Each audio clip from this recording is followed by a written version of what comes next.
தமிழ் சொந்தங்களுக்கு அன்பு கலந்த வணக்கம். எங்களுடைய வாழ்வியலையும் வரலாற்றையும் தேடிய இன்னும் ஒரு வணக்கம் தாய்நாடு நிகழ்ச்சியினூடாக இணைந்திருக்கின்றோம். இன்றைய நாளை பொறுத்த வரைக்கும் ஜாழ்ப்பாணத்தில் இருந்து நாங்கள் அப்படியே பருத்தித்துறை நகர பகுதியை நோக்கி நகர்ந்திருக்கிறோம். பருத்தித்துறை பிரதேச செயலகத்திற்கு கீழே இருக்கக்கூடிய வியாபாரி மூலை என்ற கிராமத்தை பற்றிய ஒரு நிகழ்ச்சியாகத்தான் இன்றைய வணக்கம் தாய்நாடு நிகழ்ச்சி அமைய போகின்றது. வியாபாரி மூலை இந்த கிராமத்தில் இருக்கக்கூடிய அத்தனை விடயங்களையும் இன்றைய நிகழ்ச்சியின் வாயிலாக பார்த்து கொள்ளக்கூடியதாக இருக்கும். தொடர்ந்து நம்மோடு இணைந்திருங்கள்.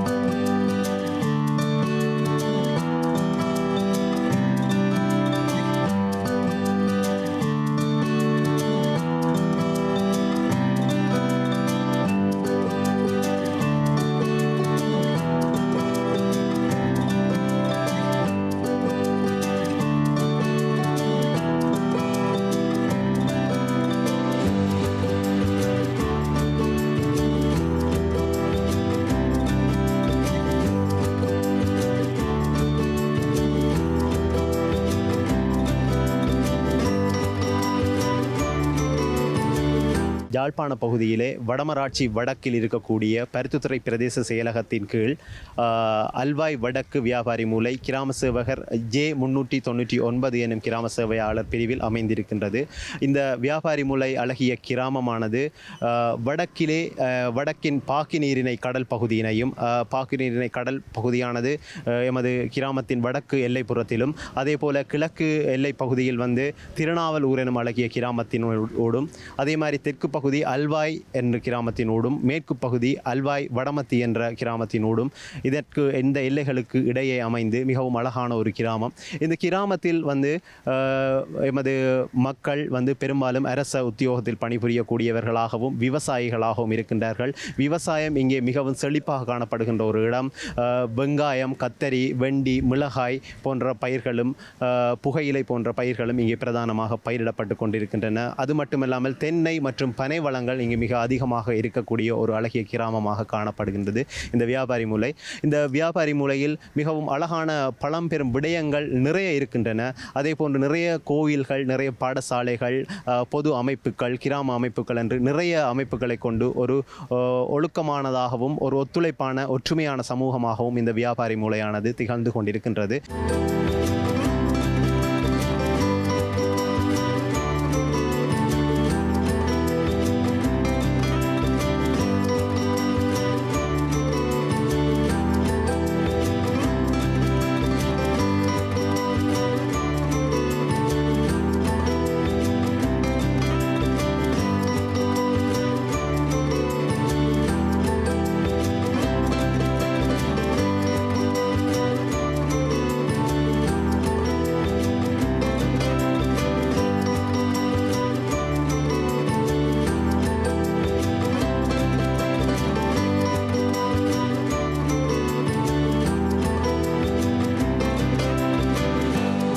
பொதுவாகவே அந்த காலத்தில் இருந்தே இந்த பருத்தித்துறை பிரதேசம் இந்த கல்வியும் கல்வி சார்ந்த செயற்பாடுகளிலும் அவ்வளவு தூரம் சிறப்பாக இருப்பதனை நாங்கள் அறிந்து கொள்ளக்கூடியதாக இருந்திருக்கும். எங்களுடைய இந்த தலைமுறைக்கு முன்னைய தலைமுறை காலத்தில் இருந்தே இந்த பிரதேசத்தை சார்ந்த மக்கள் இந்த கல்வித்துறையில் தனித்துவம் வாய்ந்தவர்களாக இருந்ததனை நாங்கள் அவர்கள் சகல துறைகளிலுமே தங்களை ஒரு தனித்துவம் வாய்ந்தவர்களாக அடையாளப்படுத்தி இருப்பதனை நாங்கள் பெரும்பாலுமே அவதானித்திருக்கக்கூடியதாக இருக்கும். அந்த வகையில் தற்போது இருக்கக்கூடிய இந்த சூழ்நிலையில் கூட இங்கே இருக்கக்கூடிய இந்த மாணவர்கள் கல்வி சார்ந்த செயற்பாடுகளில் அவ்வளவு தூரம் சிறப்பானவர்களாக செயற்பட்டு கொண்டிருக்கின்றார்கள்.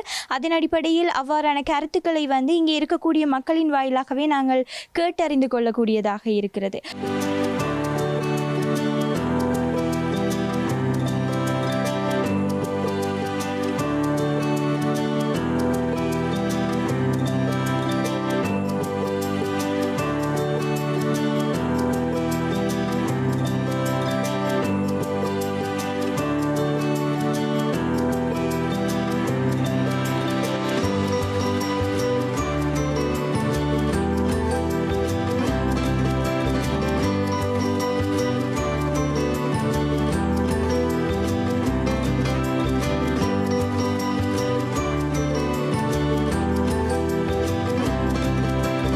எண்ணெய் பள்ளிக்கூடங்களில் இருந்து 1875 ஆண்டு ஆவண்ணா சிதம்பர பிள்ளை என்ற பிரமுகரினால் அவரது தந்தை ஆறுமுகத்தின் வழிகாட்டலுடன் மேலை புலோலி சைவ பிரகாச வித்தியாசாலை ஆரம்பிக்கப்பட்டது.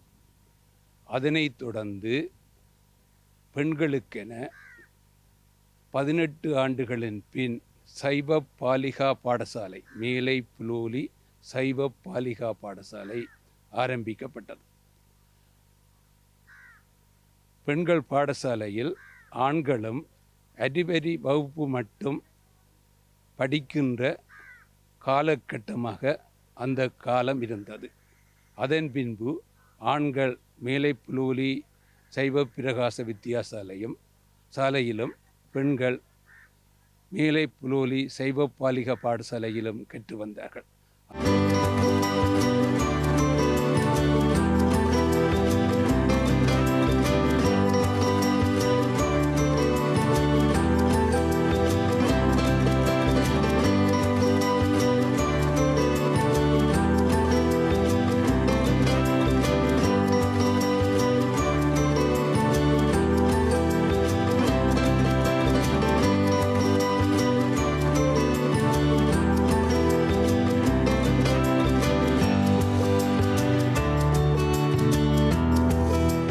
சுனாமியின் தாக்கத்தின் பின் எமது ஊரில் மழலைகளுக்கென ஒரு முன்பள்ளி அமைக்க வேண்டுமென்ற எண்ணக்கரு தீவிரமாக வளர்ந்தது. இதன் பிரதிபலனாக கியூ மெடிக்கா நிறுவனம் எமது ஊரில் ஒரு முன்பள்ளியை அமைப்பதற்கு முன்வந்தது. அதற்கிணங்க அன்றைய காலகட்டத்தின் கலைமணி சனசமூக நிலைய விக்கினேஸ்வரா படிப்பக நிர்வாகிகளின் ஒத்துழைப்புடன் அவர்களுடைய காணியில் 2005 ஆண்டளவில் வசந்த முன்பள்ளி என்ற பெயரில் இம்முன்பள்ளி கட்டிட அங்குராப்பணம் மேற்கொள்ளப்பட்டது. அதற்குரிய காணியை கலைமணி சனசமூக நிலையம் வழங்கியிருந்தது. 2005 பிற்பகுதியில் கட்டிட வேலைகளில் தொய்வு ஏற்பட 2006 ஆண்டு அளவில் திரு மோகனதாஸ் அவர்கள் இதனை முன்னெடுத்து, அதற்கு முன்பு கானா ஈஸ்வர பாதம் அவர்கள் இந்த செயற்பாடுகளில் மும்முரமாக ஈடுபட்டிருந்தார். அவர் வசந்தம் கல்வி கூடத்தை நடாத்தியமையினால் இதற்கு வசந்தம் என்ற பெயரையும் வசந்தம் முன்பள்ளி என்ற பெயரையும் சூட்டியிருந்தார்.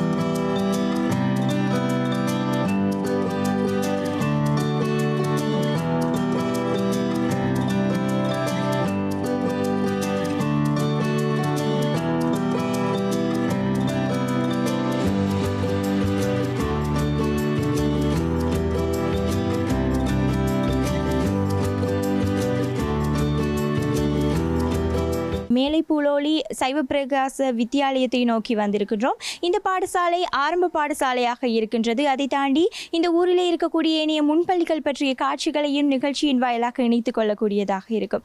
இந்த பிரதேசத்தை பொறுத்த வரைக்கும் இவர்கள் எவ்வளவு தூரம் அந்த கல்வியிலே தங்களை ஈடுபடுத்தி கொண்டு அந்த கல்வியை சரியாக கற்றுக்கொண்டு அதிலிருந்து ஒவ்வொரு துறை நோக்கியும் பயணித்து கொண்டு இருக்கின்றார்கள். இல்லையென்று சொன்னால் அந்த ஒவ்வொரு துறைகளிலுமே அவர்கள் எவ்வளவு தூரம் தங்களை நிரூபித்து கொண்டு இருக்கின்றார்கள் என்பதையெல்லாம் இந்த மக்களின் கருத்துக்களினூடாக தொடர்ந்துமே நிகழ்ச்சியின் வாயிலாக பார்த்து கொள்ளக்கூடியதாக இருக்கும். தொடர்ந்தும் எம்மோடு இணைந்திருங்கள்.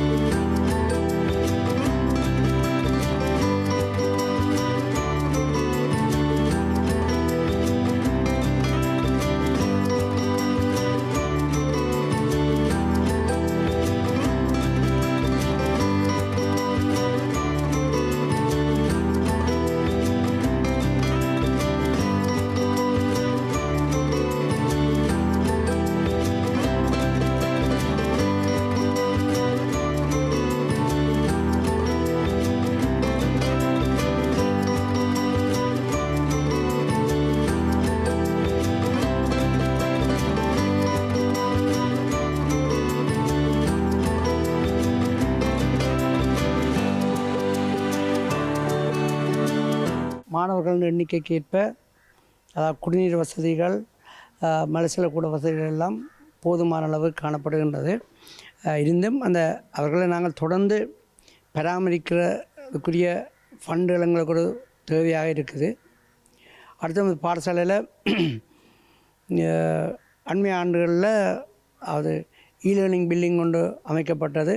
இந்த லேர்னிங் பில்டிங்கில் எங்களுக்கு 30-20 ஒரு நூலகம் அமைக்கப்பட்டிருக்கின்றது. அதே போன்று 30-20 ஒரு கணனி கூடம் அமைக்கப்பட்டிருக்கின்றது. இங்கே 14 கணனிகள் உள்ளன. அந்த கணனிகள் காலத்துக்கு காலம் நாங்கள் இந்த மாற்ற வேண்டிய தேவை இருக்குது. அந்த ஸ்பீட் மாறும்போது அதுக்கு மாற்ற வேண்டிய ஒரு அந்த தேவைப்பாடு எங்களுக்கு இருக்கின்றது. அடுத்து இந்த பாடசாலையில் இறுதியாக நாங்கள் இந்த நவீன கற்றல் உபகரணமாகிய திறன் வகுப்பறை அமைக்கப்பட்டது. அது மாவட்ட செயலகம் யாழ்ப்பாணத்தில்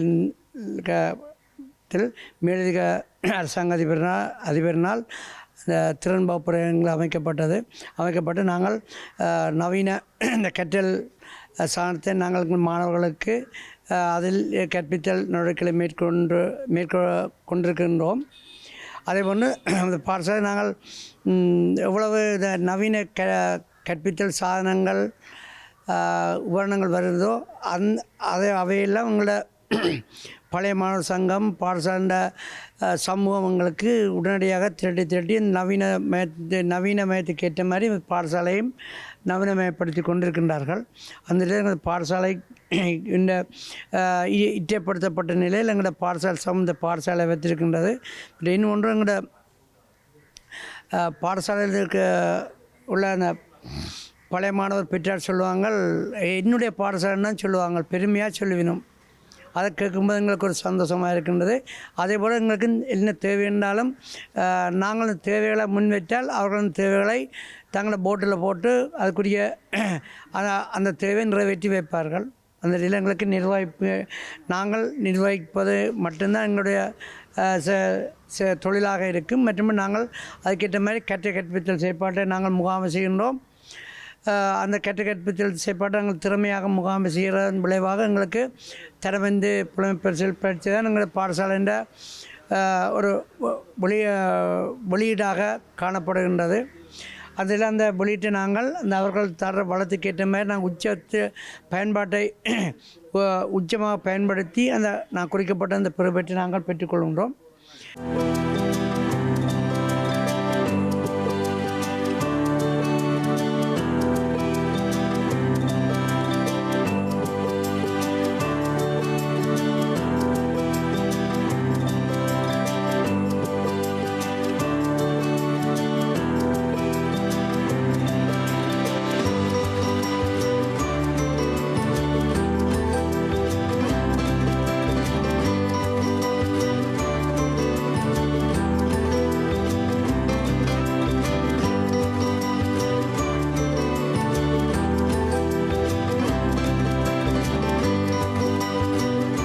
வியாபாரி மூலை கிராமத்தை நோக்கி வந்திருக்கிறோம். இந்த கிராமத்தை பொறுத்த வரைக்கும் இந்த கிராமத்தில் இருக்கக்கூடிய பலநோக்கு மண்டபத்தில் தான் இப்போ வந்து நிற்கிறோம். இந்த பலநோக்கு மண்டபத்தோடு கூடியதாக தான் இந்த கிராமத்துக்குரிய கிராம சேவகர் அலுவலகம் இருக்குது. அதை தாண்டி சுகாதார உத்தியோகத்தர் அலுவலகம், சமுத்தி உத்தியோகத்தர் அலுவலகம் என்று சொல்லி எல்லா அலுவலகங்களுமே இந்த ஒரு இடத்திலே அமைந்திருக்கக்கூடியதாக இருக்குது. இந்த ஒரு இடத்துல இருந்து இந்த நிகழ்ச்சி இன்றைக்கு ஆரம்பிக்க போகிறோம். இதை தாண்டி இங்கே இருக்கக்கூடிய இந்த அலுவலகங்கள் சார்ந்த விடயங்கள் இல்லைன்னு சொன்னால் இந்த ஊரில் இருக்கக்கூடிய இந்த கழகங்கள், அமைப்புகள், இதுகள் தொடர்பான விடயங்களை எல்லாம் இன்றைய நிகழ்ச்சியின் வாயிலாக பார்த்து கொள்ளக்கூடியதாக இருக்கும். இதை தாண்டி இந்த கிராமத்தை பொறுத்த வரைக்கும் இங்கே இருக்கக்கூடிய கோவில்கள், பாடசாலை, அதை தாண்டி இங்கே இருக்கக்கூடிய பிரபல்யமான இடங்கள் என்று சொல்லி அத்தனை விடயங்களையும் இன்றைய இந்த நிகழ்ச்சியின் வாயிலாக பார்த்து கொள்ளக்கூடியதாக இருக்கும்.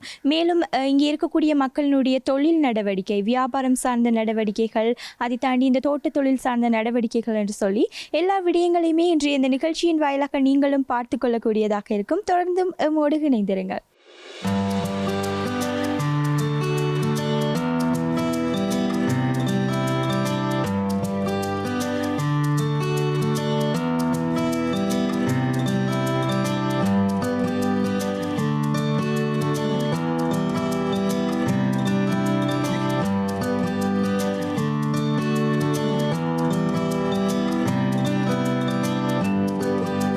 கலைமணி சமூக நிலைய நிலையத்தினதும் விக்னேஸ்வரா படிப்பகத்தினதும் வரலாற்றை சொல்வதாக இருந்தால் வியாபாரி மூலையின் கல்வி பாரம்பரியத்தை சொல்ல வேண்டியதாக இருக்கும்.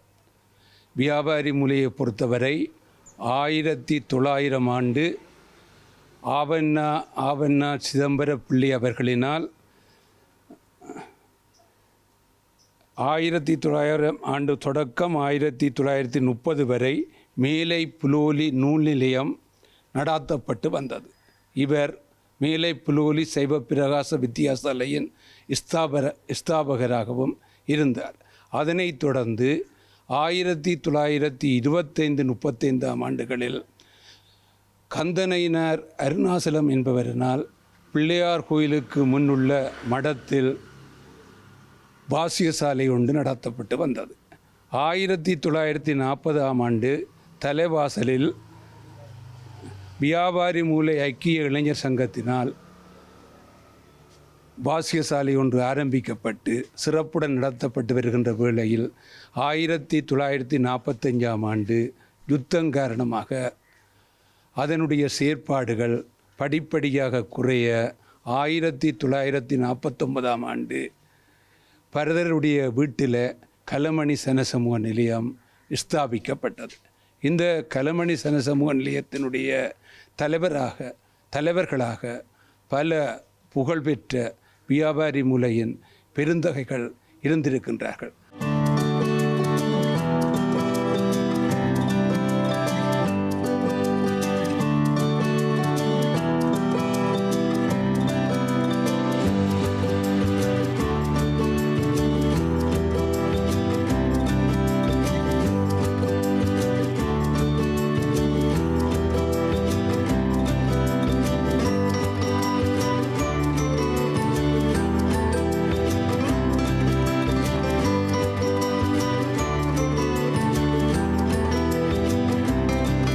வியாபாரி மூலை கலைமணி விளையாட்டுக் கழகத்தை பொறுத்தவரையில் இது தற்போது தோன்றியதல்ல. நமது பழைய காலத்திலிருந்தே ஆரம்ப காலத்திலிருந்தே நியூ லக்கி எனும் பெயரில் ஆரம்ப காலத்தில் இயங்கி வந்தது. தற்பொழுது கலைமணி விளையாட்டுக் கழகம் எனும் பெயரில் நடத்தப்பட்டு வருகின்றது. எமது விளையாட்டுக் கழகத்தை பொறுத்தவரையில் கிரிக்கெட், வாலிபால் போன்ற வெளி விளையாட்டுகளும், அதாவது அதில் நமது இளைஞர்கள் சிறந்து விளங்குகின்றார்கள்.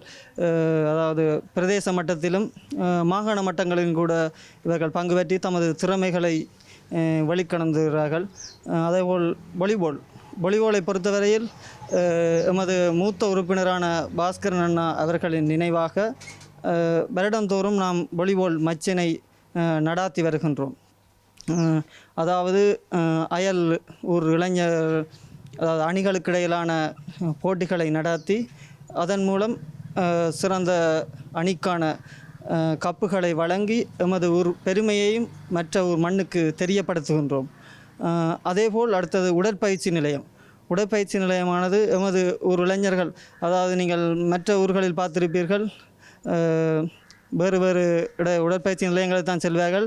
இது எமது ஊர் இளைஞர்களுக்காக எமது ஊரிலேயே எமது இளைஞர்களால் நிதி சேகரிக்கப்பட்டு ஆரம்பிக்கப்பட்டு வந்த ஒன்று. எமது ஊர் இளைஞர்கள் அந்த உடற்பயிற்சி நிலையத்திலேயே வேறு இடங்களுக்கு செல்லாமல் அந்த உடற்பயிற்சி நிலையத்திலே தமது உடற்கட்டினை செய்து வருகின்றார்கள். அத்துடன் இன்டோர் கேம்ஸ்களான கேரம் மற்றும் டேபிள் டென்னிஸ் போன்ற விளையாட்டுகளையும் எமது இளைஞர்கள் மிகவும் ஆர்வமாக விளையாடி வருகிறார்கள்.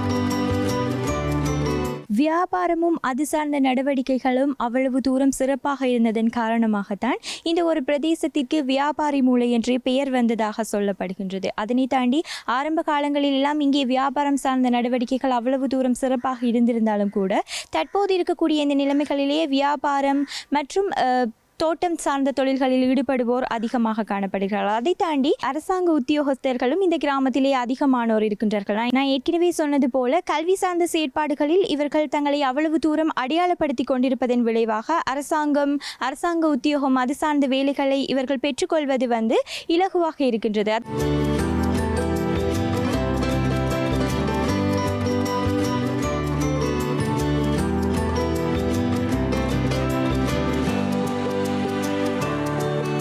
எமது ஊரின் வணிக பாரம்பரியம் ஆங்கிலேயர் ஆட்சியில் 1832ஆம் ஆண்டுக்கு பின் மலைநாட்டின் ஊடாக வளர்த்தெடுக்கப்பட்டது. அன்றைய காலத்தில் மாட்டு வண்டியில் இங்கிருந்து சென்று கண்டி, மாத்தளை, கம்பளை, தெல்தெனியா போன்ற இடங்களிலும் திருக்கோணாமலை, மட்டக்களப்பு போன்ற நகரங்களிலும் எமது வணிகம் வளர்ச்சி பெற்றிருந்தது.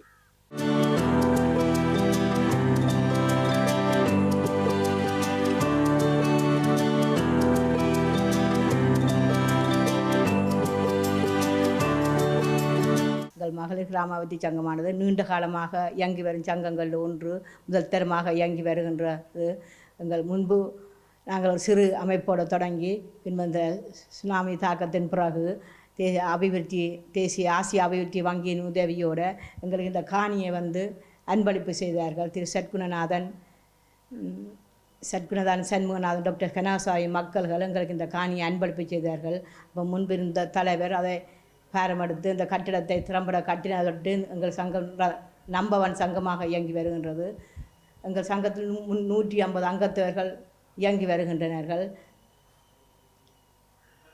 எங்களுக்கு அந்த நிதி உதவியல் தாராளமாக செய்திருக்கின்றார்கள். அப்போ நாங்கள் எங்கள் சங்கத்தில் பல இளம் பிள்ளைகள், வயசானவர்கள், கணவன் இழந்தவர்கள் பல பேரும் தங்கள் தொழில் ரீதியான கடன்களை பெற்று தங்களுக்கு தேவையான விவசாயம், அதற்கு வீட்டு உற்பத்திகள் ஏதாவது செய்வதற்கு கடன் பெறுவார்கள். எங்களுக்கு இந்த கடனை நாங்கள் ஒவ்வொரு மாதமும் கொடுத்து வாங்குவோம். அவர்களுக்கு அது பெரிய உதவியாக இருக்கும். மற்றும் எங்கள் உற்பத்தி நிலையம் எங்களுக்கு இந்த மில்லுகள், இந்த மாவரைக்கும் யந்திரம், தூளரைக்கும் யந்திரம், உளுந்தரைக்கும் யந்திரம் எல்லாம் அன்பளிப்பு திணைக்களத்தால் எங்களுக்கு வழங்கப்பட்டது. அதெல்லாம் எங்கள் அங்கத்தவர்களின் பயன்பாட்டுக்கு பெரிதும் உதவுகின்றது. எங்கள் வீட்டு தேவையான மாவுகள், உளுந்துகளை இங்கே அரைப்பார்கள்.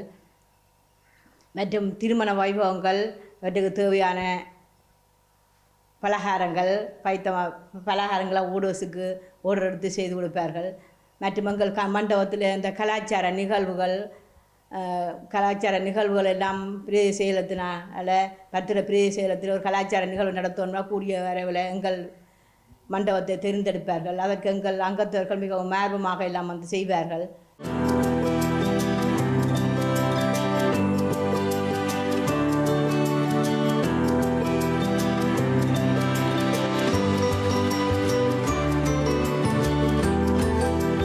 ஓரளவு இயங்கி கொண்டு வருகின்றோம். ஆனால் எங்களுக்கு சில தேவைகள் இன்னும் இருக்கின்றது. இப்போ வசதிகள், அந்த மண்டபத்துக்கு எல்லாம் ஃபேன், லைட் வசதிகள், லெவல் சீட் அதில் ஒன்றும் இல்லை. அந்த வசதிகள் எங்களுக்கு தேவை. மற்றது எங்களுக்கு இந்த உற்பத்தி அரிசி தற்பொழுது இங்கே அரைக்கின்றோம். ஆனால் அதை அரைச்சி எங்களுக்கு அந்த ஓட்டம் காணாமல் இருக்கேன்டா அந்த வறுக்கிற மிஷின் இல்லை. இந்த வறுக்கிறதுக்கு எங்களுக்கு ஒரு மிஷின் ஒன்று தேவை. மற்றும் இதை நாங்கள் ஒரு சம்பளத்துக்கு ஒரு ஆள் போடுறோண்டால் உளுந்து மறைக்க கேட்குறார்கள். அப்போ உளுந்தரைக்கிறதுக்கும் எங்களுக்கு ஒரு மிஷினாக இருந்தால் நாங்கள் சம்பளத்துக்கு ஆள் போட்டு கூடிய வருமானத்தை எடுக்கலாம்.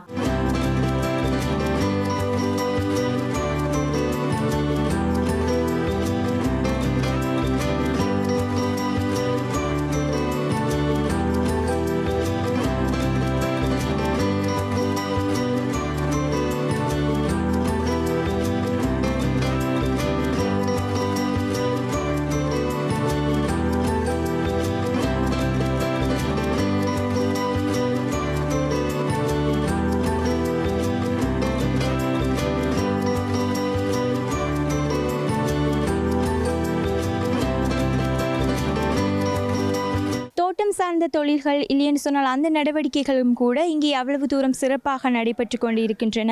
ஏராளமான விவசாயிகள் இருக்கின்றார்கள். அவர்கள் செய்யக்கூடிய அந்த தோட்ட நடவடிக்கைகள், அங்கே பயிரிடப்படக்கூடிய பயிர்கள் என்று சொல்லி அவைகள் சம்பந்தமான காட்சிகளையும் இன்றைய நிகழ்ச்சியினூடாக உங்களுக்காக இணைத்துக் கொள்ள உள்ளோம். தொடர்ந்தும் நிகழ்ச்சியோடு இணைந்திருங்கள்.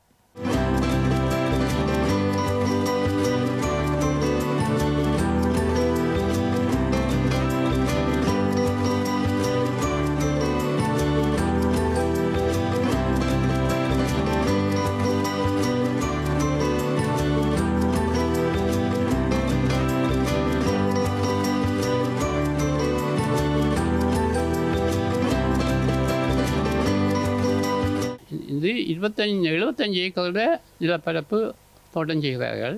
இவர்கள் கூடுதலாக வெங்காயம், மிளகாய் தான் கூடுதலான உற்பத்தி.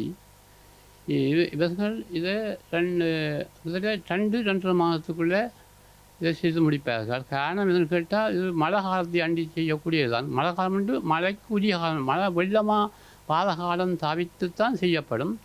ஆனால் 2-3 மாதம் தான் செய்ய முடியும். பிறகு இதெல்லாம் உபர்நீராக விடும். அதில் எல்லா இடமும் உபர்நீளம் அண்டு இல்லை. கிட்டத்தட்ட 80-85 கிணறு இருக்குது. இந்த விவசாய அமைப்புகளில் கிணறு இருக்குது. இதில் கரையோரமாக கடற்கரை மக்கள் இருக்கிறார்கள், மீன்பிடியார்கள் இருக்கிறார்கள். அதுக்கு உட்பட்ட பகுதியில் தான் கூடுதலான விவசாயம் இருக்குது. இதுக்கு கிட்டத்தட்ட இந்த 85 கிணத்தில் ஒரு 3/4 பகுதி திருத்தவையில் முடிஞ்சுது, மற்றது திருத்தவையில் கிடக்குது. அதிலையும் என்னவென்றால் அந்த உவர்நீர் உள்ளதும் இருக்குது, உவர்நீர் இல்லாததும் இருக்குது. அப்போ நாங்கள் 2-3 மாதத்தை இதை செய்துட்டு நாங்கள் மிச்ச நேரத்துக்கு வேறு இடங்களுக்கு தான் நாங்கள் போக வேண்டி இருக்கும். அப்போ அந்த உவர்நீர் இல்லாத நல்ல தண்ணி உள்ள இடங்களும் இருக்குது. அது கொஞ்சம் சிறு பகுதிகள் தான். அப்போ அதில் தான் கோடை காலத்தில் நாங்கள் செய்யக்கூடியதாக இருக்குது. அப்போ இந்த 2-3 மாதம் செய்த இதை வச்சு தான் சில 12 மாதம் சாப்பிடக்கூடிய ஆட்களும் இருக்கணும். சில வேறத்துக்கு போக முடியாத ஆட்களும் இருக்கணும்.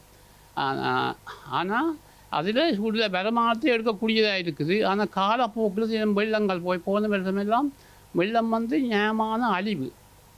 அதால் மக்கள் கஷ்டப்பட்டு, ஏன்றால் 2 மாதத்தில் செயல்பட்டு 2 மாதம் சாப்பிடக்கூடிய நிலைப்பாடில் உள்ள ஆட்களுக்கு இப்படி ஒரு அழிவு வருமென்று சொன்னால் அவர் தாங்க முடியாது.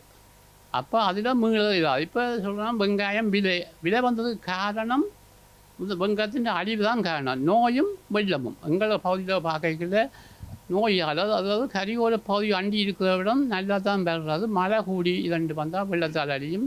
இல்லாவிட்டால் அந்த இயற்கையே அந்த வானத்தில் ஒரு மப்ப குணமும் மழை குணமும் போடுமா இருந்தால் நாங்கள் எந்த ஒரு மருந்து அடித்தாலும் அதை கட்டுப்படுத்துறதாக கஷ்டமாக தான் இருக்குது.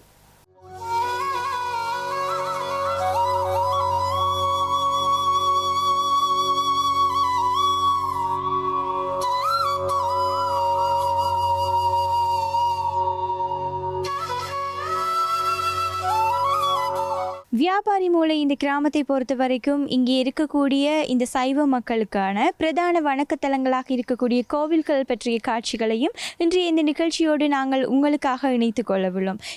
இந்த ஒரு கிராமத்தை பொறுத்த வரைக்கும் இங்கே இருக்கக்கூடிய சித்தி விநாயகர் கோவில், அதை தாண்டி நாச்சிமார் அம்மன் கோயில், அதே போல தான் பத்ரகாளி அம்பாள் சமேத ஆதிசிவ வீரபத்திரர் கோவில் என்று சொல்லி இங்கே இருக்கக்கூடிய அத்தனை கோவில்களுமே அவ்வளவு தூரம் தொன்மையானதும் சிறப்பானவையுமாக இருக்கின்றன.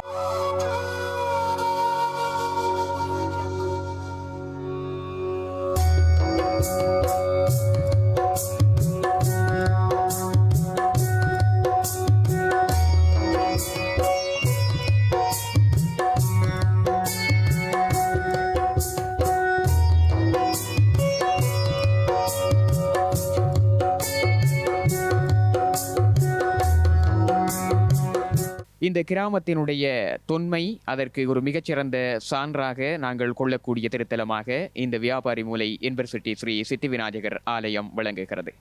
இன்றைக்கு அறிய கிடைக்கின்ற வரலாறுகளிலே இருந்து பார்க்கின்ற பொழுது கிட்டத்தட்ட 255 ஆண்டுகளுக்கு முற்பட்ட ஒரு வரலாற்று பழமை இந்த திருத்தலத்துக்கு உண்டு. அந்த வகையிலே மேலை தேசத்தவர்களுடைய ஆட்சி காலத்திலே இந்த ஆலயம் மற்ற ஆலயங்களைப் போல அழிவுகளை சந்தித்திருக்கிறது. ஒரு காலத்திலே இந்த பிரதேசத்தை ஒல்லாந்தவர்கள் தங்களுடைய ஆளுகைக்கு உட்படுத்தி இருந்த காலத்திலே இந்த வளவிலே இருக்கக்கூடிய ஒரு ஆலமரத்தினுடைய நிழலிலே நீலகுட்டியார் என்று ஒருவர் தியானம் செய்து கொண்டு அமர்ந்திருக்கிறார். அந்த நிலையிலே அந்த ஆலமர நிழலிலே நீலக்குட்டியார் அமர்ந்திருக்கின்ற பொழுது அங்கே ஒல்லாந்த படைத்தளபதி ஒருவர் ஒரு குதிரையிலே ஏறி குதிரை காட்குழம்பு ஒளி சத்தம் மேலெழ இந்த ஆலயத்தை நோக்கி வருகிறான். அடர்ந்த பற்றைகள் சூழப்பட்டிருந்த ஒரு பிரதேசத்திலே ஒருவர் தனியே அமர்ந்து தியானம் செய்து கொண்டிருப்பதை பார்த்து அந்த இடத்திலே வந்து குதிரையை நிறுத்தியவன் அந்த மரத்தை பார்த்தான். அதற்கு மேலே 3 பறவைகள் அந்த மரத்திலே இருக்கின்றன. அந்த பறவைகளை பார்த்தவன் அந்த பறவைகளை சுட்டு சாப்பிட வேண்டும் என்கின்ற நோக்கத்தோடு துப்பாக்கியை எடுத்து அந்த பறவைகளை நோக்கி வேட்டுக்களை தீர்க்கிறான். ஆனால் அந்த பறவைகள் இறந்து விழுந்ததாகவும் இல்லை, எழுந்து பறந்ததாகவும் இல்லை. அந்த ஆலமரத்திலே அந்த பறவைகள் அசையாமல் இருக்கின்றன. இந்த சூழ்நிலையிலே இது என்ன அற்புதம் என்று வியந்து பார்த்த அந்த ஒல்லாந்த படை தளபதியானவன் அருகிலே தியானம் செய்து கொண்டிருந்த நபரிடத்திலே போய் இந்த இடத்திலே என்ன பெருமை இருக்கிறது, இந்த பறவைகள் எழுந்து பறக்கவும் இல்லை, என்னுடைய குண்டுகள் பட்டும் அந்த பறவைகள் வீழவில்லையே, இது என்ன காரணம் என்று கேட்டபொழுது அந்த இடத்திலே இருந்த நீலக்குட்டியார் இந்த ஆலயத்தினுடைய மகிமைகளை அந்த ஒல்லாந்த படைத்தளபதிக்கு விளக்கி கூறியதாகவும் அந்த ஆலயத்தினுடைய மகிமையிலே கவரப்பெற்ற ஒல்லாந்த படைத்தளபதியானவன் நீங்கள் இந்த ஆலயத்தை புனருத்தாரணம் செய்து வழிபாடு செய்து கொள்ளுங்கள் என்று சொல்லி ஒரு பொன்முடித்தை அவனிடத்திலே அந்த நீலக்குட்டியாரிடத்திலே கொடுத்து சென்றதாகவும் இந்த ஆலயத்தினுடைய மிக புராதனமான வரலாறுகளின் வாயிலாக அறிய கிடைக்கிறது.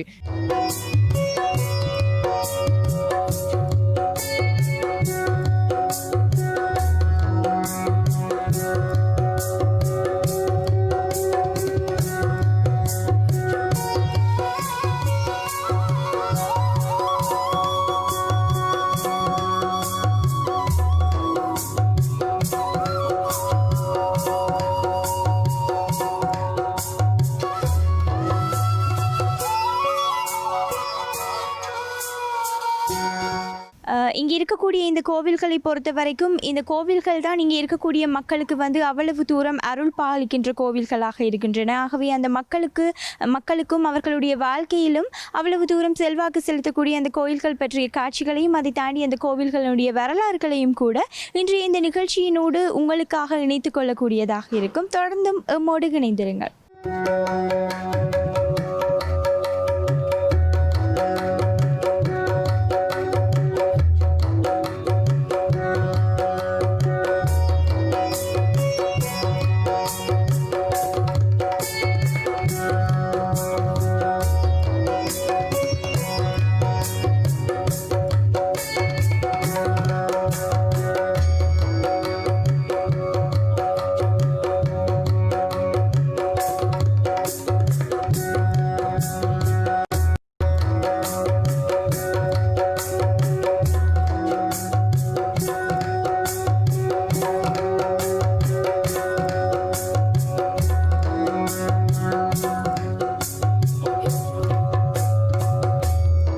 இந்த ஆலயத்தினுடைய முதலாவது சிறப்பு இலங்கையிலேயே வீரபத்திரருக்கு இருக்கின்ற ஆகப்பெரிய ஆலயம் இதுவாகும்.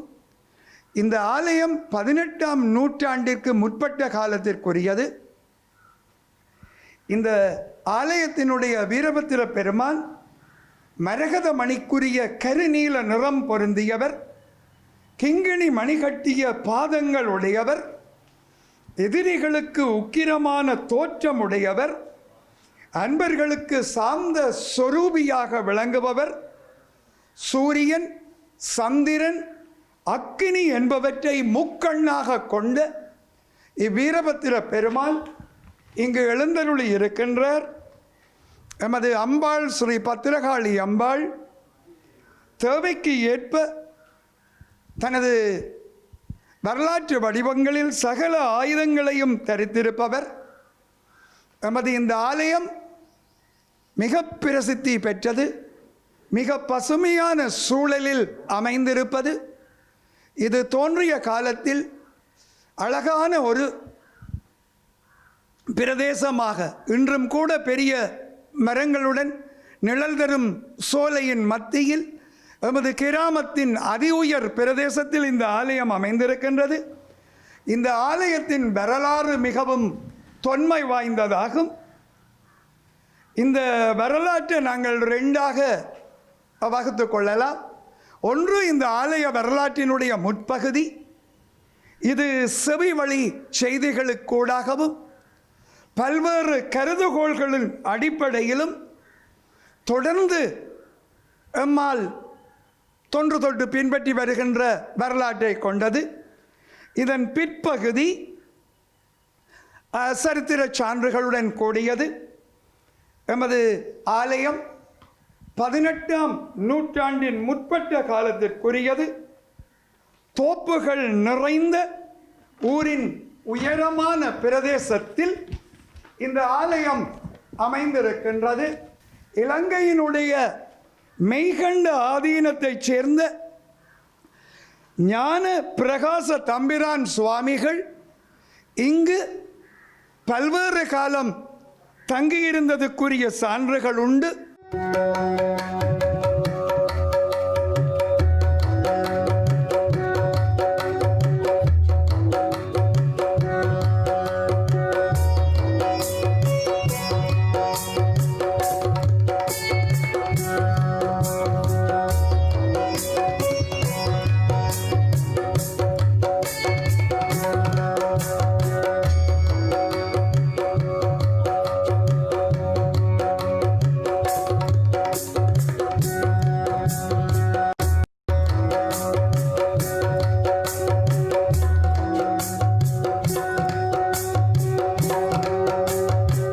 அருளம்பல சுவாமிகளை பொறுத்த வரைக்கும் ஈழத்து சித்தர்களுடைய வரலாற்றிலே தனக்கென ஒரு தனித்துவமான இடத்தை கொண்டிருப்பவர் அருளம்பல சுவாமிகள்.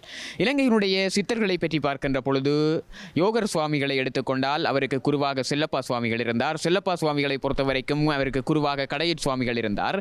ஆனால் இப்படி இந்த சித்தர்களினுடைய மரபினை பொறுத்த வரைக்கும் அவர்களுக்கு இன்னும் ஒரு சித்தரே குருவாக இருந்திருக்கக்கூடிய நிலையில் ஒரு சித்தரை தெய்வமே நேரிலே தோற்றுவித்தது என்று கேட்டால் அந்த பெருமை அருளம்பல சுவாமிகளுக்கு மட்டும்தான் உண்டு.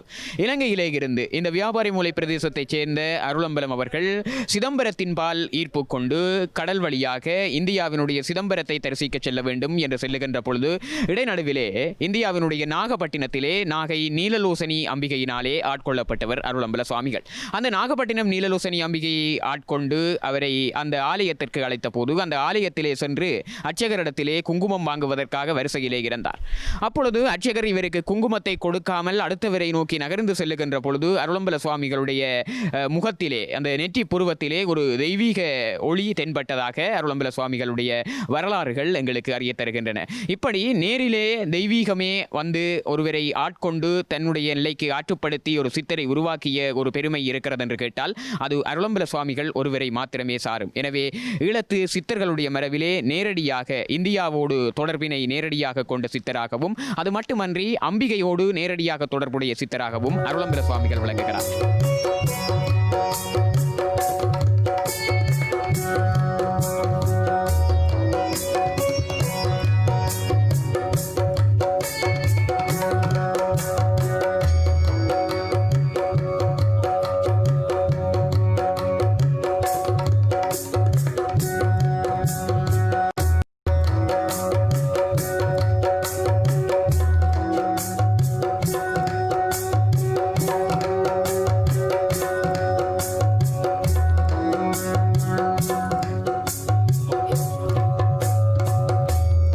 இந்த ஆவுரஞ்சி கல் என்று சொல்லப்படுகின்ற அந்த பதத்தினுடைய விளக்கமே உரஞ்சுகிற கல் என்கின்ற வகையிலே அமைந்து விடுகிறது.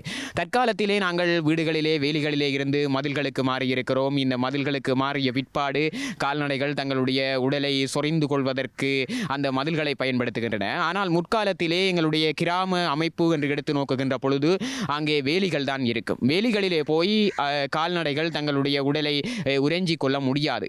எனவே அந்த கால்நடைகள் தங்களுடைய உடல் உபாதைகளை தீர்த்து கொள்வதற்கு என்றே அவற்றுக்கு தனியாக கல்லு நட்டு வைக்கின்ற அளவுக்கு இந்த சமூகத்தினுடைய அந்த அன்பு பெருக்கம் மேலோங்கி இருக்கிறது என்பதற்கான ஒரு அடையாளமாக நாங்கள் இந்த ஆவுரஞ்சி கல்லினை பார்க்கலாம். மனிதனிடத்திலே ஆசை இருந்தால் அன்பு இருக்க முடியாது, அன்பு இருந்தால் ஆசை இருக்க முடியாது. இந்த இரண்டும் இரண்டு துருவங்கள்.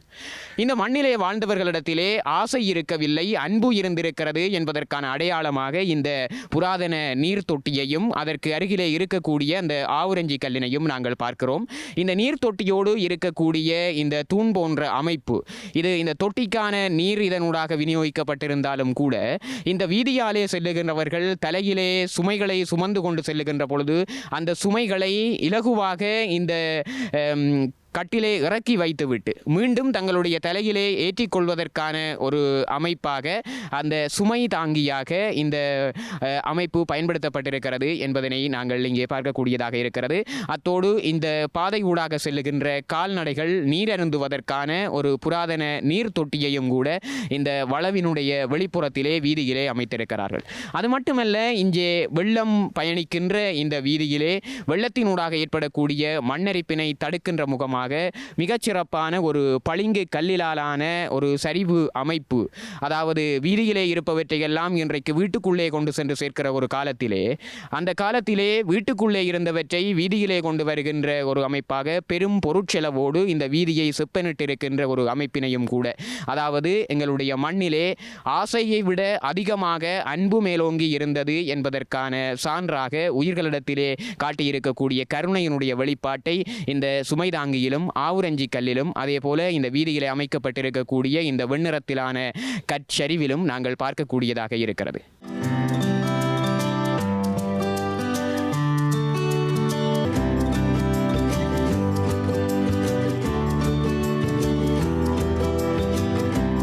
இன்றைய இந்த நிகழ்ச்சியின் வாயிலாக வியாபாரி மூளை இந்த பிரதேசத்தை சார்ந்த பல விடயங்களை நீங்களும் அறிந்து கொள்ளக்கூடியதாக இருந்திருக்கும். இங்கே இருக்கக்கூடிய இந்த மக்களினுடைய வாழ்க்கை முறை, அவர்களுடைய தொழில்முறை என்று சொல்லி பல விடயங்களை நீங்களும் பார்த்திருப்பீர்கள். அதை தாண்டி இங்கே இருக்கக்கூடிய இந்த கோவில்கள், பிரபல்யமான அந்த கோவில்களினுடைய வரலாறுகள் என்று சொல்லி நிறைய விடயங்களை நாங்களுமே கேட்டு அறிந்து கொள்ளக்கூடியதாக இருந்தது. அதிலும் குறிப்பாக நாங்கள் இங்கே பார்த்திருக்கக்கூடிய அந்த கோவில்களில் அந்த அருளம்பலம் சுவாமியினுடைய சமாதி என்று சொல்லப்படக்கூடிய அந்த கோவில், அது சார்ந்த விடயங்களை எல்லாம் இங்கே இருக்கக்கூடிய இந்த மக்களின் வாயிலாகவே அறியக்கூடியதாக இருந்திருந்தது. இதை தாண்டி இங்கே இருக்கக்கூடிய இந்த நாச்சிமார் கோவில் என்று சொல்லியிருந்தேன். அந்த நாச்சிமார் கோவிலில் தான் தற்போது நின்று கொண்டிருக்கின்றோம். இந்த ஒரு கோவிலில் இருந்து இன்றைய இந்த நிகழ்ச்சியிலிருந்து நாங்களும் விடை பெற்றுக் கொள்ளும் நேரம் வந்துவிட்டது. நிச்சயமாக இந்த ஒரு நிகழ்ச்சி வியாபாரி மூளை சம்பந்தமான பல விடயங்களை உங்களுக்கும் தெரியப்படுத்தி இருக்கும் என்று நம்புகின்றோம். அந்த வகையில் இன்றைய நிகழ்ச்சியிலே படப்பிடிப்பிலே இணைந்து கொண்ட கபில் மற்றும் ரெமியுடன் விடை பெற்று செல்லும் நான் மித்து கே ராஜா.